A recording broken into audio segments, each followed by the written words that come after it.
Salam kenal kekaguman dari mengalah saudara iman dan rasa. Saudara-saudari, saya sakit, saya tidak bisa bicara sebentar, maka saya mohon untuk disembuhkan. Ya Tuhan, sembuhkanlah saya. Sembuh. Ternyata sembuh. Terima kasih Tuhan. Terima kasih sudah disembuhkan. Saya benar sembuh. Saudara-saudari yang terkasih, salam kamir kekaguman ilahi mengarah pada iman dan rahmat. Saudara-saudari yang terkasih, hari ini kita memasuki masa Advent, hari Rabu Advent yang pertama. Dan kemudian saya mengalami kelumpuhan di bibir saya, susah bicara. Akhirnya mohon disembuhkan, sembuh. Tentu ini hanya ilustrasi. Saudara-saudari yang terkasih, bagaimana perasaan kita kalau kita bisa menyembuhkan orang sakit yang kemudian bisa sehat lagi? Maka para perawat, para dokter, tenaga-tenaga medis juga banyak yang akan bergembira ketika pasiennya bisa sembuh, ketika pasiennya bisa pulih, ketika pasiennya bisa tersenyum. Maka itu menjadi suatu energi dari Tuhan, bisa menyembuhkan orang sakit. Injil hari ini juga bicara tentang Yesus yang menyembuhkan orang sakit, bahkan membuat mukjizat dengan melipat gandakan roti. Ketika Yesus sedang duduk-duduk di suatu bukit, banyak orang mengikuti dia. Lalu Yesus mengajar mereka, ribuan orang ikut ke sana. Banyak orang datang dengan sakit mereka. Mereka kemudian tersungkur di kaki Yesus untuk disembuhkan. Orang buta, orang tuli, orang lumpuh dibawa oleh saudara-saudarinya, orang yang kerasukan setan, mereka datang semua dan Yesus menyembuhkan mereka semua. Mereka sudah 3 hari mengikuti Yesus tanpa makan. Mungkin ada minuman tetapi tanpa ada makanan. Lalu ketika mereka mulai percaya melihat mukjizat-mukjizat penyembuhan itu, maka kemudian Yesus memerintah murid-muridnya, kamu harus memberi mereka makan. Sudah 3 hari mereka tidak makan. Maka murid-muridnya protes. Lalu dari mana kami mendapat makanan di tempat yang sunyi ini?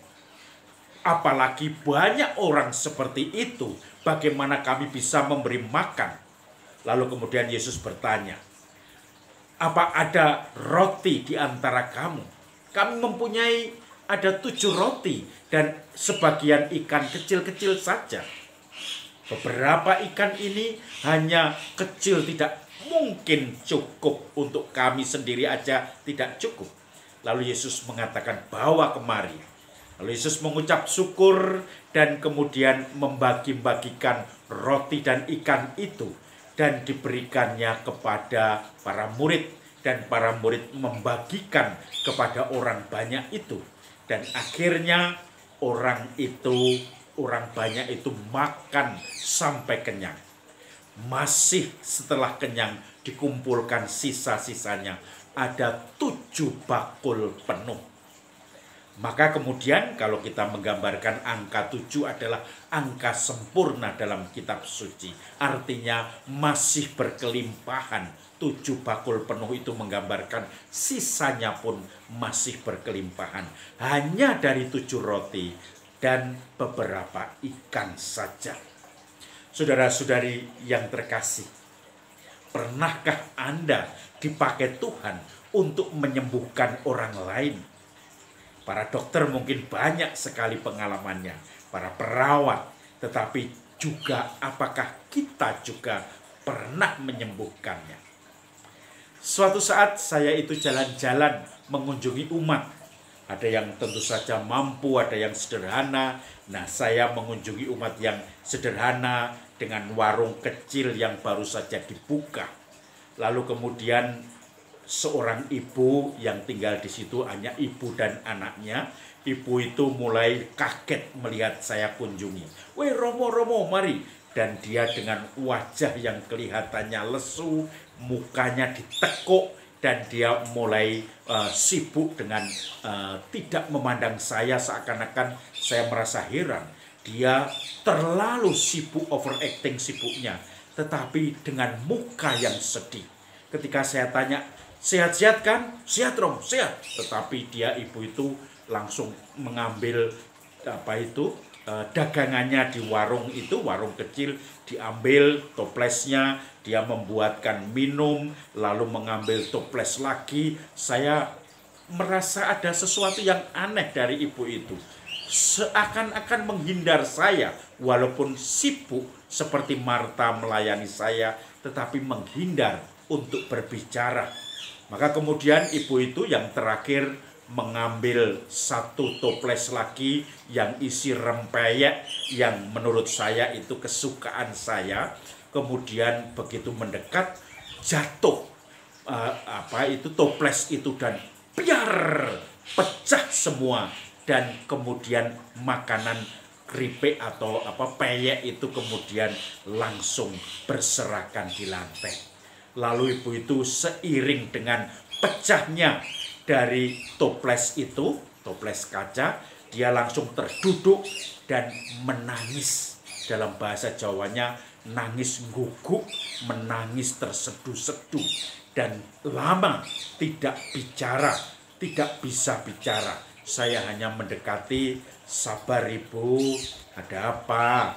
Pelan-pelan saja, habiskan nangisnya." Saya tidak terlalu tergesa-gesa untuk mengajak ibu itu bicara. Saya tunggu, bahkan di meja itu ada tisu, saya ambil, saya siapkan tisunya. Dia juga mengambil tisu, kemudian mengelap air matanya. Barulah setelah itu dia menceritakan pengalamannya. Setelah agak reda, dia punya pengalaman suaminya meninggalkan dia, dan itu baru saja anget-angetnya masalahnya. Kerja di luar Jawa dan tidak mau pulang, ternyata di sana mendapatkan gandengan baru, pasangan baru, dan mengatakan, "Kalau kamu mau menikah lagi silahkan, saya di sini sudah tidak pulang lagi." Tentu saya mendengarkan semua tanpa komentar. Cerita semua saya tunggu ibu itu. Dan setelah itu saya hanya mendoakan, tidak memberi komentar apa-apa, tidak mengeluarkan nasihat apa-apa. Soalnya saya juga bukan orang yang menikah, jadi tidak tahu persis apa yang menjadi masalah dan kehilangan itu. Maka saudara-saudari yang terkasih, saya merasa dalam pertemuan saya kali ini yang mungkin tidak sengaja, atau kalau dibilang dengan iman, Roh Kudus mungkin juga memimpin saya ke situ, dan akhirnya semua menjadi lega. Ibu itu bisa mengungkapkan apa yang dipendam dalam hatinya, dengan kemudian pecah tangisnya, dan pelan-pelan bisa semakin lega, semakin bebannya berkurang. Saya mendoakan, saya hanya tersenyum, saya minum teh yang dia buat untuk saya makan beberapa snack, termasuk keripik yang tadi sudah berserakan di lantai. Kemudian saya hanya diam, menemani, mendengarkan, membicarakan hal lain, apakah warungnya sekarang sepi atau rame, atau dan seterusnya, anak-anak kemana, dan itu yang kemudian saya buat. Saya pulang, tentu saja saya pun dengan melihat ibu situ sudah tersenyum, sudah menjadi longgar, lain dengan ketika saya datang itu masih dengan muka cemberut, dan kemudian tidak mau bicara atau menghindari apa untuk ngobrol dengan saya sebetulnya. Dan akhirnya saya pulang, ibu itu juga bisa tersenyum. Saya pun juga kemudian pulang dengan tersenyum juga. Pulang saya merasa, Tuhan terima kasih, ternyata Engkau memakai saya untuk membuat lega ibu tadi, meringankan beban ibu tadi. Kemudian saya bersyukur pada Tuhan. Mungkin ini salah satu ketika Yesus menyembuhkan banyak orang. Kita pun juga bisa berperan untuk menyembuhkan banyak orang hanya dengan kehadiran.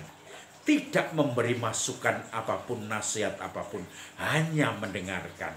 Dan di situ rupanya Tuhan berkarya.